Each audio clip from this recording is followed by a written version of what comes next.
Mobile নিয়ে আসবে, আসার পরে দুই টাইপের রোগ হবে। কি টাইপের? একটা হলো মরা, একটা কি মরা, আর একটা হলো জীবিত।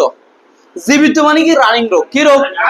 মানে সেটটা চলতেছে, হয় ব্যাকসেল ভেঙে গেছে, হয় বডি ব্যাক হয়ে গেছে, হয় ডিসপ্লে ভেঙে গেছে, হয় চার্জিং পোর্ট কাজ করে না, হয় সে হেডফোন, হয় মাউথ, কথা বলা যাবে না, হয় মাউথ, হয় রিঙ্গার, হয় এয়ার, হয় ক্যামেরা।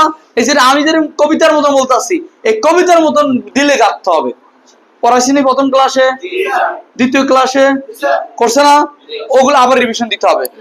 কেন? যদি পার্টসের নামগুলোই না জানেন, কাস্টমার ভাই আমার ফ্ল্যাশ লাইট নষ্ট হয়ে গেছে, যদি আপনি বলতে না পারেন ফ্ল্যাশ লাইটটা কোন জায়গা, যদি নাই চিনেন, তো কিভাবে সলিউশন করবো?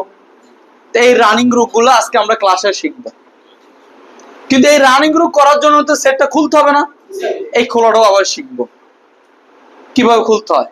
তো এই জন্য আমরা সর্বপ্রথম শুরু করি, ধরেন XYZ কিছু সূত্র আছে, সূত্রটা দিয়ে দিই।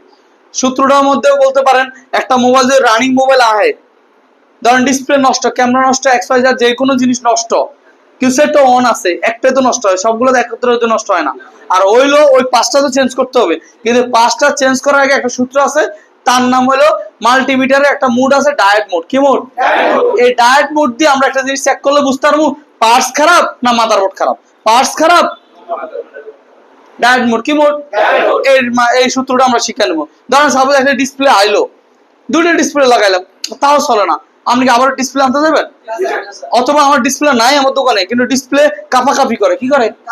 অথবা কিছু আসে কিছু আসে না, ভেঙে গেলে ওটা অন্য হিসাব, ভেঙে গেলে পরিবর্তন। কি করবেন? ব্যাকসা ভেঙে গেলে কি পরিবর্তন? কিন্তু আমি বললাম camera, mouth speaker, air speaker, ringer, এডিয়ন খুঁজতে যাবেন? আমার সামনে মাল্টিমিটার থুই আপনি কি এত দূর যাবেন? না, মাল্টিমিটার আছে, মাল্টিমিটারে নাই পেলাম কে খারাপ।